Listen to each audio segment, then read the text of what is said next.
الحمد لله الذي نحمده ونستعينه ونستغفره ونعوذ بالله من شرور أنفسنا وسيئات أعمالنا من يهده الله فلا مضل له ومن يضلله فلن تجد له وليا مرشدا أشهد أن لا إله إلا الله وحده لا شريك له وأشهد أن سيدنا محمدا عبده ورسوله لا نبي بعده اللهم صل على سيدنا محمد النبي الأمي وعلى آله وصحبه وبارك وسلم. قال الله تعالى في القرآن العظيم وهو أصدق القائلين أعوذ بالله من الشيطان الرجيم يا أيها الذين آمنوا اتقوا الله حق تقاته ولا تموتن إلا وأنتم مسلمون. وقال تعالى في آية أخرى يا أيها الذين آمنوا اتقوا الله وقولوا قولا سديدا يصلح لكم أعمالكم ويغفر لكم ذنوبكم ومن يطع الله ورسوله فقد فاز فوزا عظيما. عباد الله أوصيكم ونفسي بتقوى الله وطاعته فقد فاز المتقون. Hadirin jamaah Jumat yang dimuliakan Allah Subhanahu wa ta'ala, hari ini kita semua memiliki kegiatan, agenda, kesibukan.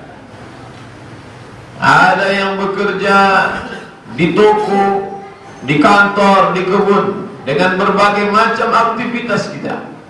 Tapi semua yang zahir, yang tampak itu kita tinggalkan untuk sesuatu yang tak tampak. Yang ditinggalkan kerja. Kerja akan menghasilkan materi, benda, uang yang akan didapatkan yang tidak nampak. Surga, pahala yang akan memberikan balasan juga tidak nampak. Allah, Tuhan yang mencatat juga tidak nampak. Kiraman katibin, buku catatannya juga tidak nampak. Oleh sebab itu ini suatu perkara yang pelik, yang rumit, yang sulit ditangkap oleh akal orang-orang yang memandang sesuatu itu ada karena dia ada di pandangan mata, ada didengar telinga, ada disentuh tangan, dan bisa ditangkap dengan panca indera. Hari ini kita berhadapan dengan orang-orang sekuler, liberal, yang kepalanya sudah menjadi korban cuci otak. Mereka makannya sama dengan makanan kita, warna kulitnya sama dengan warna kulit kita, bahasa yang dia pakai sama dengan bahasa kita, tapi isi kepalanya sudah tidak lagi sama dengan isi kepala kita. Mungkin dalam kartu tanda pengenalnya masih disebut nama orang Islam, agamanya masih disebut agama Islam, akan tetapi keyakinannya tentang yang tidak nampak itu memang betul-betul tidak lagi ada dalam dirinya. Oleh sebab itu dalam Al-Quran yang pertama kali ditekankan adalah percaya kepada yang ghaib. Alladzina yu'minuna bil ghaib. Orang-orang yang percaya kepada yang ghaib.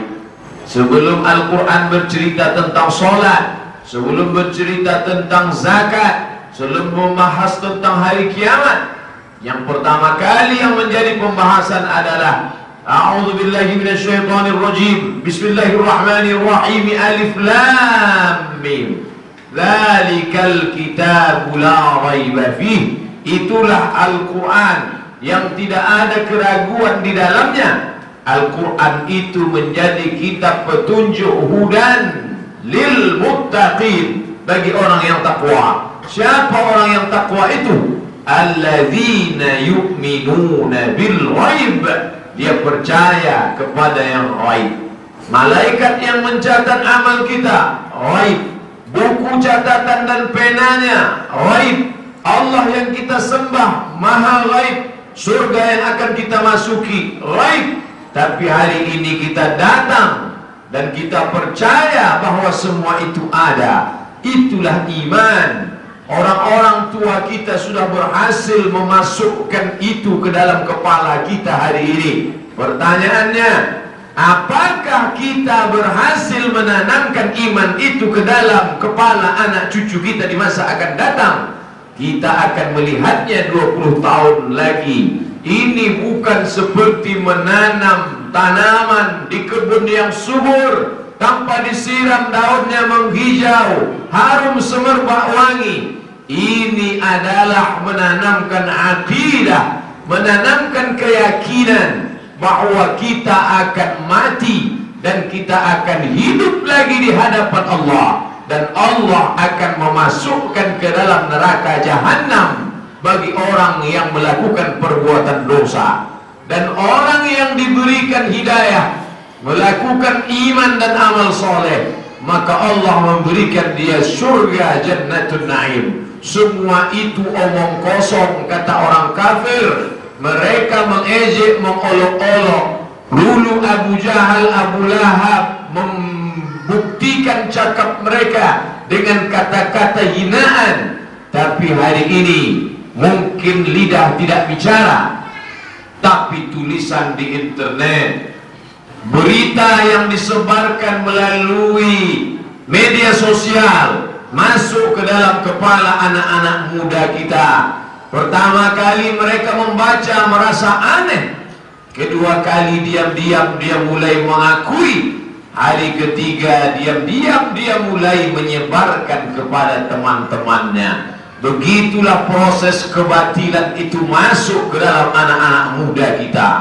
Dulu orang takut berzina, hari ini orang-orang kafir sekuler liberal menyebarkan keyakinan kalau suka sama suka apa salahnya, masalah dosa itu tanggung masing-masing. Iya kalau ada hari berbangkit dari kubur, kalau tidak maka itu semua hanyalah dongeng nenek moyang semata. Yang beriman alhamdulillah masih kuat, yang ragu sekali 2 hari dia mulai akan tercabut dari kepalanya, dari tangkai jantungnya, dari lubuk hatinya. Hari ketiga keempat dia tidak lagi merasa itu dosa. Ketika itulah musibah terbesar terjadi. Kalau ada orang yang hilang hartanya, dapat diganti. Ada orang yang hilang nyawanya, kita semua akan mati. Musibah besar. Orang yang hidup tapi kehilangan iman dan keyakinan, mati menghadap Allah, menjadi kerak api neraka jahanam. Maka pada saat itu terjadi subuh Jumat, imam membacakan ayat, salah satu dari ayat yang dibaca pada rakaat pertama dalam surat Alif Lam Mim Tanzil, dalam surat As-Sajadah. Rabbana, kata orang yang dalam neraka diceritakan Allah, ya Tuhan kami, absarna, mata kami sudah melihat, wasami'na, telinga kami sudah mendengar teriakan, pekikan, jeritan, tangisan azab. Farji'na, kembalikan kami lagi ke dunia. Na'mal salihah, kami ingin beramal saleh. Inna muqinun, kami yakin seyakin-yakinnya. Tapi apalah makna penyesalan beribu kata tidak lagi dapat meringankan azab Allah Ta'ala. Api neraka siap melahap, memakan, membakar, menghanguskan.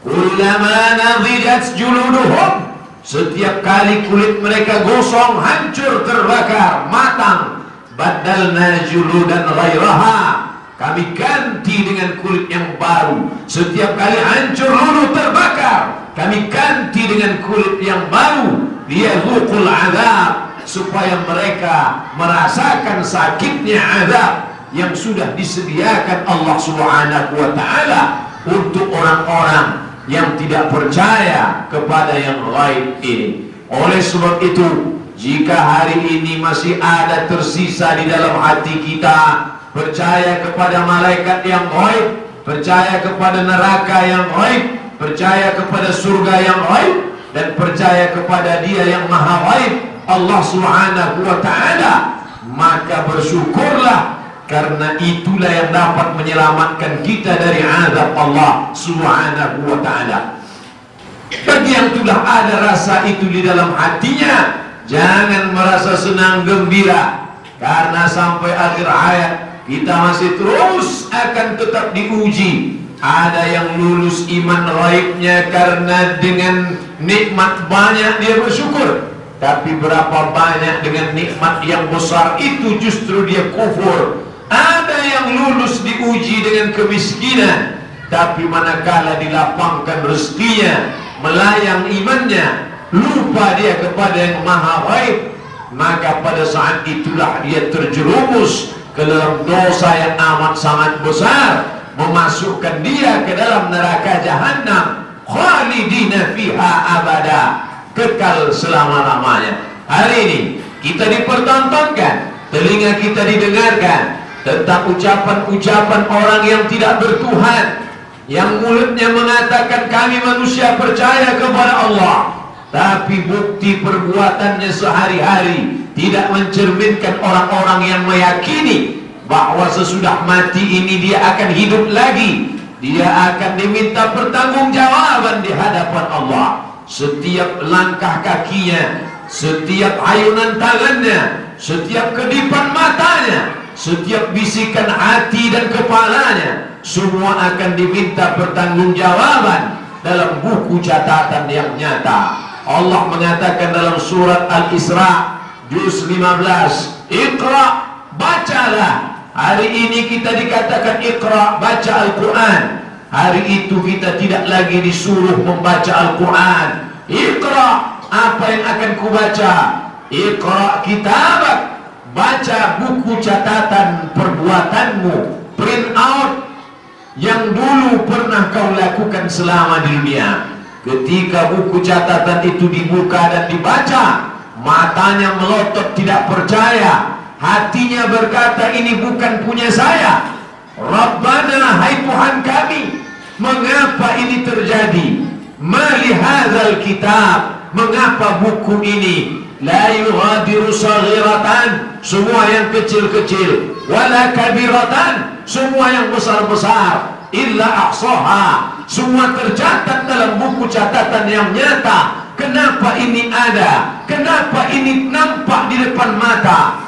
Malaikat mengatakan, itulah yang pernah kau lakukan dulu. Kafa, cukup. Kafa binafsika al-yawma 'alaika hasiba. Cukuplah catatan itu sebagai alat untuk menghitung segala perbuatan yang pernah engkau lakukan dulu. Berapa lama umur yang sudah diberikan Allah akan ditanya kemana kau pakai. Berapa banyak rezeki yang sudah dititipkan Allah, ditanya sudah berapa kau gunakan menolong agama Allah. Berapa anak yang sudah diletakkan Allah dalam rahim istrimu, dalam kantong janin, semua akan ditanya. Berapa di antara mereka yang dapat kau jaga imannya? Orang tua tidak disuruh menanamkan iman. Kita bukan diberi tanah kosong. Orang beriman tidak diberi tanah kosong. Ma min mauludin, setiap anak yang lahir illa yuladu alal fitrah. Anak-anak kita itu semuanya lahir dalam keadaan fitrah. Abu Hurairah mengatakan, makna fitrah itu adalah fitratul Islam. Anak itu sudah lahir dalam keadaan Islam. Kita tidak disuruh menjaga kebun kosong, kita hanya disuruh menjaga kebun yang sudah berisi tanaman. Tanaman itu adalah iman dan Islam. Lalu kenapa dia berubah menjadi penyembah berhala? Kenapa dia berubah menjadi setan? Kenapa bentuknya manusia, casingnya manusia, wajahnya manusia, tapi otaknya otak setan, perbuatannya perbuatan iblis? Siapa yang sudah merubah itu? Fa'abawahu, kedua orang tuanya, yuhawidanihi, yang merubah anak itu menjadi Yahudi, au yunassiranihi, yang merubahnya menjadi Nasrani, au yumajjisanihi, merubahnya menjadi Majusi, namanya masih nama Islam. Orang menyangka dia orang Islam, tapi perbuatannya perbuatan orang kafir. Cara makannya cara makan Majusi, cara nikahnya, cara nikah Nasrani, cara bicara bukan umat Muhammad sallallahu alaihi wasallam. Khatib masih menyampaikan wasiat takwa, masih bersyukur kepada Allah. Hari ini sholat Jumat belum dilarang, alhamdulillah. Tapi andai terjadi seperti yang menimpa saudara kita di Rohingya, Burma, Myanmar, yang terjadi di Palestina, diserang, dikecam, ditahan, dilarang masuk masjid oleh tentara Israel laknatullah alaihim ajma'in, bibit-bibit pertanda itu sudah mulai nampak. Dulu orang Islam bebas menunjukkan keislamannya, sudah ada orang mulai resah mendengar suara azan dilantunkan di mikrofon. Sudah ada orang yang mulai marah mendengar bacaan Al-Quran diperdengarkan di masjid-masjid. Sudah ada mulai keberatan melihat nama agama ditulis di kartu identitas. Ini bukan masalah kecil, ini embrio, ini bibit-bibit.